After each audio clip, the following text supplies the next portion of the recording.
আজকে রবিবার ছুটি ছিল, এই যে পাস্তা বানাচ্ছি। এই যে পাস্তাটা সিদ্ধ হচ্ছে। এইখানে কেটে রেখেছি, এই যে টমেটো, পেঁয়াজ, ক্যাপসিকাম, লঙ্কাটা কাটিনি, কাটছি।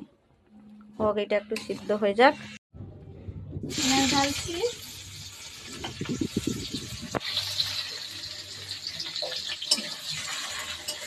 পেঁয়াজটা একটু লাল করে নেব হালকা।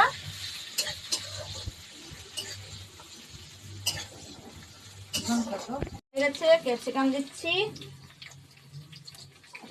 ছাড়া করবো, তারপরে টমেটো দেব।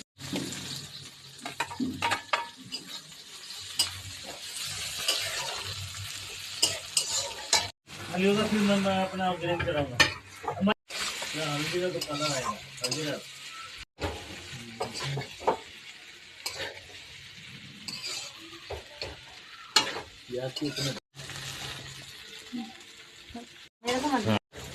হয়ে গেছে। এবারে গরম মশলাকে দেব।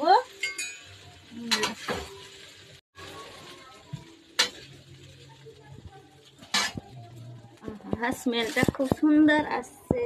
এই যে বড় মশাইয়ের কাছে নিয়ে যাচ্ছি, খেয়ে দেখো কেমন হয়েছে। হ্যাঁ, চেক করো কেমন হয়েছে। কেমন হয়েছে?